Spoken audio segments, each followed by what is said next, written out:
Halo teman-teman semua, baiklah pada video kali ini kita akan menjelaskan tentang perjanjian penghindaran pajak berganda atau sering kita dengar yaitu P3B.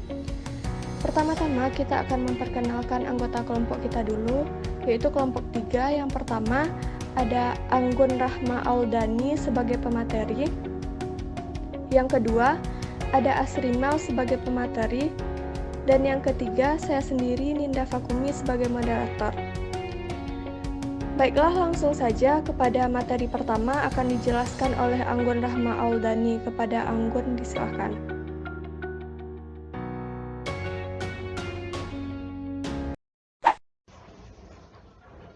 Baiklah, saya akan membahas materi yang pertama, yaitu pengertian. Perjanjian penghindaran pajak berganda atau tax treaty adalah perjanjian perpajakan antara dua negara atau bilateral yang mengatur mengenai pembagian hak pemajakan atas penghasilan yang diperoleh atau diterima oleh penduduk dalam salah satu negara atau kedua negara yang melakukan perjanjian penghindaran pajak berganda tersebut. Selanjutnya, objek pajak dalam tax treaty. Yang pertama, penghasilan dari harta tetap atau barang tak bergerak. Yang kedua, penghasilan dari usaha.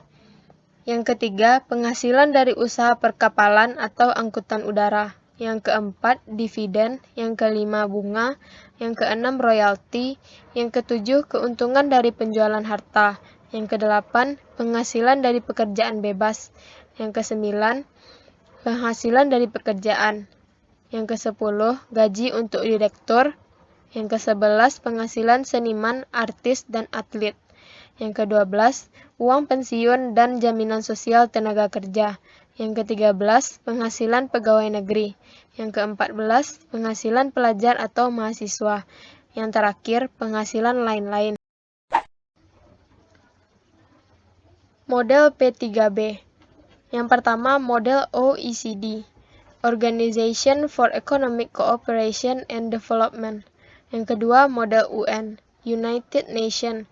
Yang ketiga, setiap negara melakukan modifikasi atas model-model tersebut untuk mengakomodasi kepentingan negaranya, seperti model Indonesia, gabungan antara model OECD dan UN.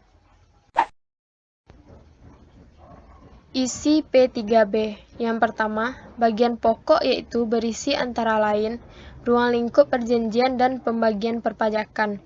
Yang kedua, bagian tambahan yaitu berisi antara lain metode penghindaran pajak berganda dan penyelesaian sengketa pajak.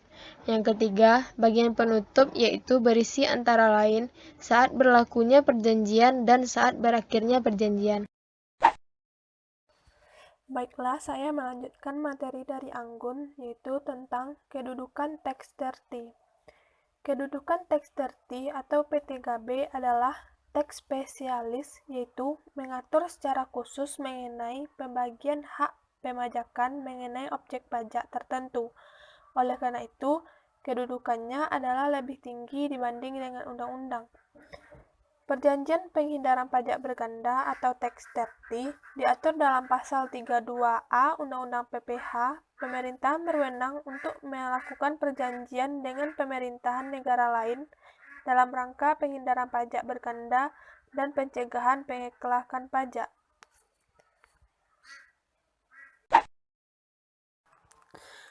Selanjutnya, hak pemajakan. Ada 3. Yang pertama, negara sumber mempunyai hak pemajakan penuh, yang artinya negara sumber dapat memajaki penghasilan yang berasal dari wilayahnya sesuai dengan ketentuan dalam Undang-Undang Pajak Domestik. Yang kedua, negara sumber mempunyai hak pemajakan terbatas, yang artinya negara sumber dapat memajaki penghasilan yang berasal dari wilayahnya dengan tarif tidak boleh melebihi yang diatur dalam perjanjian penghindaran pajak berganda. Yang ketiga, negara sumber melepaskan hak pemajakan, yang artinya negara sumber tidak dapat memajaki penghasilan yang berasal dari wilayahnya.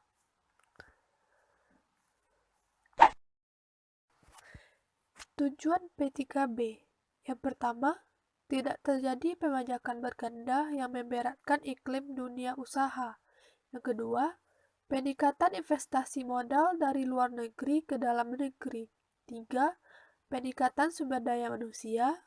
Yang keempat, pertukaran informasi guna mencegah pengelakan pajak. Yang kelima, kedudukan yang setara dalam pemajakan kedua negara. Cara penerapan P3B di Indonesia. Subjek pajak BUT. Dua jenis time test di Undang-Undang PPH.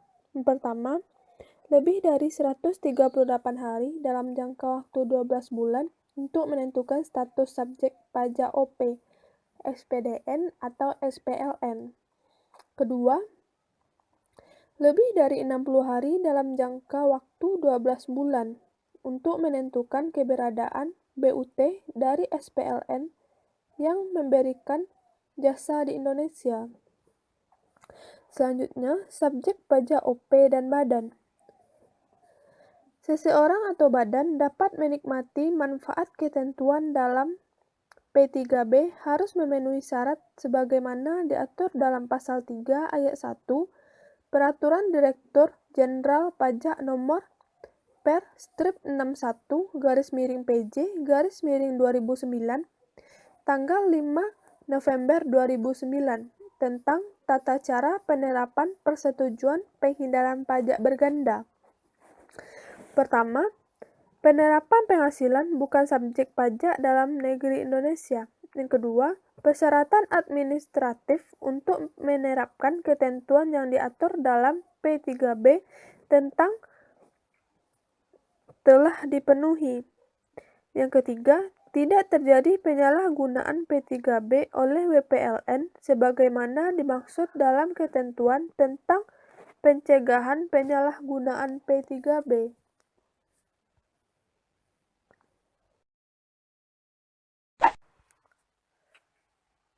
Persyaratan administratif yang harus dipenuhi oleh WPLN.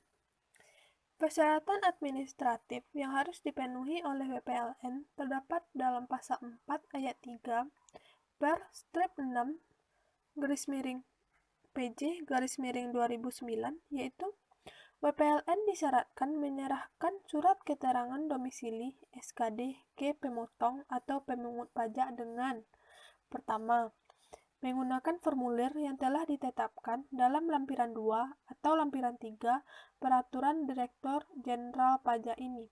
Yang kedua, telah diisi oleh WPLN dengan lengkap. 3. Telah ditandatangani oleh WPLN. 4. Telah disahkan oleh pejabat pajak yang berwenang di negara mitra P3B. Yang kelima, disampaikan sebelum berakhirnya batas waktu dengan penyampaian SPT, masa untuk masa pajak terutangnya pajak.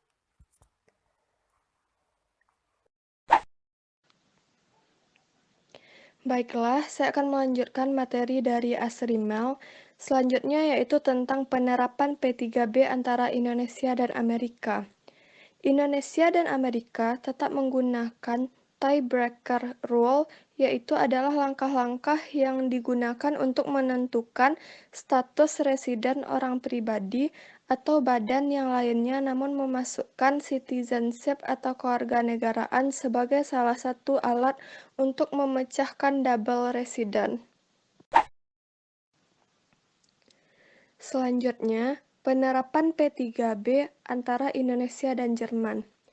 Indonesia dan Jerman, penentuan pemajakan atas fees for technical service atau imbalan untuk jasa teknik dikelompokkan dalam penghasilan yang bersifat passive income.